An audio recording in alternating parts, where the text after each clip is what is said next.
जो हर देवी देवता की पूजा करते हैं, उनके साथ क्या होता है। आज मैं आपको एक ऐसी सच्चाई बताने जा रहा हूं जो शायद आपने कभी सोची भी नहीं होगी। एक ऐसा रहस्य जो हमारे मंदिरों में, हमारी पूजा पाठ की विधियों में और हमारी आध्यात्मिक यात्रा में छिपा हुआ है। तो चलिए इस यात्रा पर निकलते हैं और समझते हैं कि जो लोग हर देवी देवता की पूजा करते हैं उनके जीवन में वास्तव में क्या घटित होता है। कल्पना कीजिए एक व्यक्ति की जो सुबह उठकर सूर्य देव को नमन करता है, फिर गणेश जी की आरती करता है, फिर शिव जी का ध्यान करता है, दोपहर में लक्ष्मी माता की पूजा करता है, शाम को हनुमान जी के मंदिर जाता है और रात को दुर्गा माता का पाठ करता है। क्या यह भक्ति है या भ्रम? क्या यह समर्पण है या बिखराव? जब हम हर देवी देवता की पूजा करते हैं तो हम दरअसल एक बहुत बड़ी सच्चाई को नहीं समझ पाते कि सभी देवी देवता एक ही परम सत्य की अलग अलग अभिव्यक्तियां हैं। जब एक साधक अलग अलग देवताओं की पूजा करता है तो उसका मन विभिन्न दिशाओं में भटकने लगता है। ये ऐसा है जैसे एक व्यक्ति एक साथ कई नावों पर सवार होने की कोशिश करे, अंततः वह किसी भी नाव से अपने गंतव्य तक नहीं पहुंच पाता। लेकिन इसका मतलब यह बिल्कुल नहीं है कि विभिन्न देवताओं का सम्मान नहीं करना चाहिए। हमें यह समझना होगा कि सभी देवी देवता एक ही परमात्मा के विभिन्न रूप है और हमें अपनी साधना में एक केंद्र बिंदु चुनना होगा। मैं आपको एक कहानी सुनाता हूं। एक सुंदर सी नगरी में श्याम नाम का लड़का रहता था, तो उसके घर में भी विभिन्न देवी देवताओं की पूजा होती थी। उसकी माताजी लक्ष्मी माता की भक्त थी, पिताजी शिव जी के उपासक थे और घर के अन्य सदस्य अलग अलग देवताओं की आराधना करते थे। लेकिन जब श्याम ने अपने गुरु श्री से इस विषय पर चर्चा की तो उसे एक अद्भुत सत्य का ज्ञान हुआ।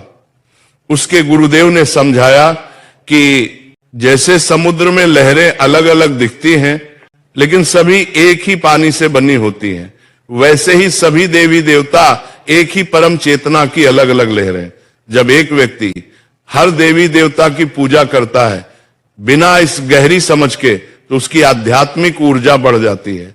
ये ऐसा है जैसे सूर्य की किरणों को अलग अलग दिशाओं में फैला दिया जाए। वे प्रकाश तो देंगी लेकिन उनमें वह तीव्रता नहीं होगी जो एक बिंदु पर केंद्रित किरणों में होती है।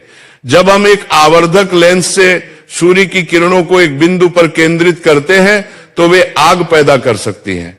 ठीक उसी प्रकार जब हम अपनी भक्ति और साधना को एक केंद्र पर एकाग्र करते हैं तभी हम आध्यात्मिक परिवर्तन की उस गहराई को प्राप्त कर सकते हैं जो हमें परमात्मा की अनुभूति करवाती है।